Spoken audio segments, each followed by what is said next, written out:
আমি কিন্তু আমার গাছপালাদের ফল ফ্রুটস আর ভেজিটেবলও খেতে দেই। কীভাবে সেটা আপনাদের সাথে সেই সিক্রেটটা শেয়ার করব। দেখুন, এই যে ফল খাওয়ার পর ফলের যে খোসা সেটা কিন্তু আমি ভিজিয়ে রেখেছি পানিতে।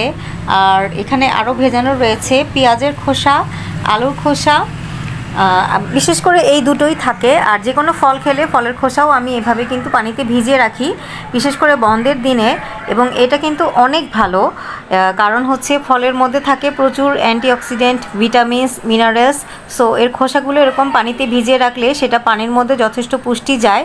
আর এরকম বারান্দার ব্যালকনির গার্ডেনগুলোতে খুব সুন্দরভাবে আমার গাছগুলো তরতর করে বেয়ে যাতে আরও সুন্দর হৃষ্টপুষ্ট হতে পারে, তার জন্য যথেষ্ট পুষ্টিও পায়। আর বিভিন্ন গাছের জন্য যেমন বিভিন্ন কিছু দরকার হয়, এত কিছু ভেবে চিনতে দেওয়া করা সবার পক্ষে সম্ভব হয় না। তো এটা কিন্তু দারুণ একটা টিপস এবং ট্রিক্স যারা ব্যালকনি গার্ডেন করছেন, ছোটো ছোটো পাত্রে যেহেতু আমাদের গাছ থাকে, তো এইটা খুবই ভালো হয় যদি আপনারা করতে পারেন। আর এই দেখুন, এখন সকালবেলা আমি ভিজিয়ে রেখেছি, ভিজাতে দিয়ে ফলের খোসাগুলো পানিতে প্রায় কয়েক ঘন্টা না ভিজলে তো হবে না।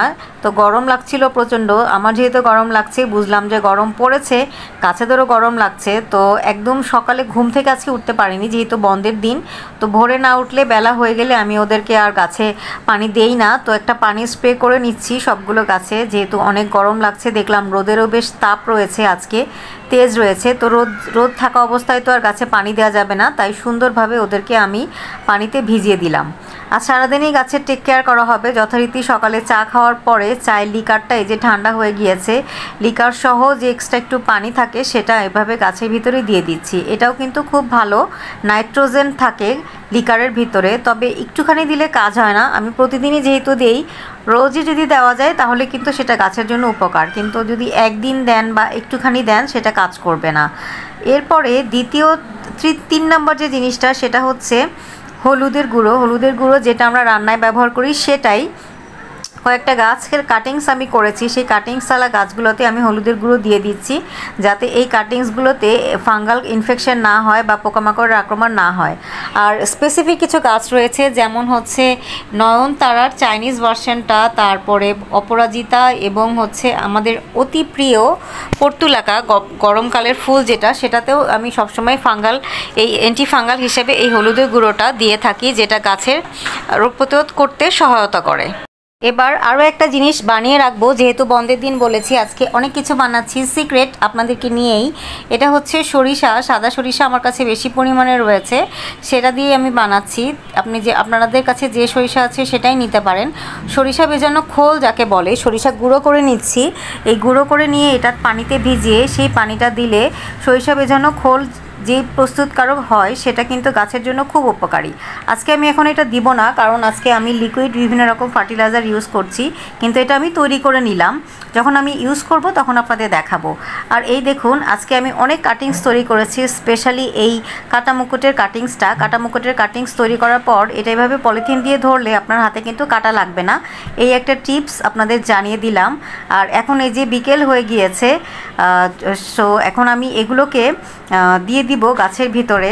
খুব সুন্দর একটা দারুণ খাদ্য তৈরি হয়েছে, একদম লিকুইড ফার্টিলাইজার, পরিপূর্ণ পুষ্টি সমৃদ্ধ দারুণ ইয়াম্মি গাছের হরলিক্স বলতে পারেন। তো এটা আমি গাছগুলোতে আমি দিব। তো যখনই আমি সুযোগ পাই সেই গাছগুলোতে, বিশেষ করে ফুল ধরা গাছগুলোতে দিয়ে থাকি। আর আমার এগুলো যেহেতু ছোট ছোট পটের মধ্যে, টবের মধ্যে লাগানো, আর টবগুলো যেহেতু ছোট এবং মাটির পরিমাণ খুব কম, তো দেখা যায় যে মাটিতে খাবারের পরিমাণ একটু বেশি লাগে। সো সেটা নর্মাল গাছ হোক, ফুলের গাছ হোক, বা অন্য যে কোনো গাছই হোক না কেন, আমি সব গাছেই দেওয়ার চেষ্টা করি। আর ফুলের গাছের তো কথাই নাই, ফুলের গাছে দেখা যায় 15 দিন অন্তরই আমি কোনো না কোনো খাবার বানিয়ে, লিকুইড খাবার স্পেশালি গাছের জন্য বানিয়ে থাকি।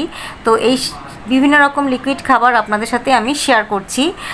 আর এটা কিন্তু শুধুমাত্র যে এই ফলই দিতে হবে তা না, আপনার হাতের কাছে যে ফল আছে সেটা দিয়েই করতে পারেন, টক ফল ছাড়া। টক ফলেও ভালো, টক ফলে কিন্তু ভিটামিন সি থাকে, কিন্তু তাই বলে টক ফলটা সবসময় সব গাছে দেওয়া যাবে না, কারণ সেটা অ্যাসিডিক হয়ে গেলে সব গাছের মাটি অ্যাসিডিক নিতে পারে না। কিন্তু যে কোনো ফলের খোসা আপনি যদি ভিজিয়ে রাখেন এবং সেটা গাছের জন্য খুব উপকারী। আর আলুর খোসা, পেঁয়াজের খোসা তো অনেক অনেক উপকারী, সেটা বলার অপেক্ষা রাখে না। এইভাবে আপনি গাছে প্রত্যেকটা গাছের মধ্যে দিয়ে দিবেন। তো এটা যেহেতু আপনারা দেখতেই পাচ্ছেন এক এক বাটি করে আমি ফুলের গাছগুলোতে দিয়েছি। এখন দিন শেষে প্রচণ্ড গরম ছিল, রোদ ছিল, আজকে সবগুলো গাছই শুকিয়ে গিয়েছে। এবার আমি যথেষ্ট পরিমাণে পানি সবগুলো গাছে দিয়ে যাচ্ছি। পানি হচ্ছে গাছের প্রধান খাদ্য, এটাও একটা খুবই দরকারি জিনিস, আপনারা জানেনই, না বলার এটা বলার কিছু নাই। সো সবগুলো গাছে পানি দিচ্ছি।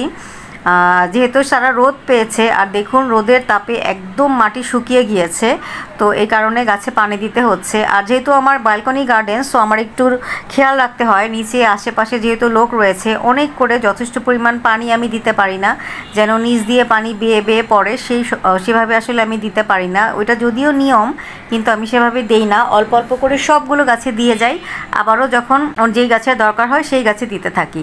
আর দেখুন উপরের পটগুলোকে আমি এমনভাবে লাগিয়েছি যেন পানি বের হলে নিচের পাত্রটাতে পড়ে, একদম নিচে মাটিতে বা অন্য কোথাও মানুষের গায়ে গিয়ে না পড়ে।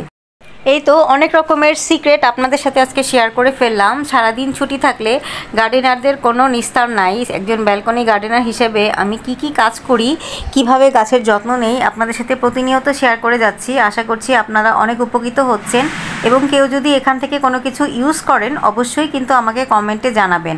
আর কোন গাছটি আপনার কাছে আছে সেটাও কিন্তু জানাতে ভুলবেন না। Happy gardening.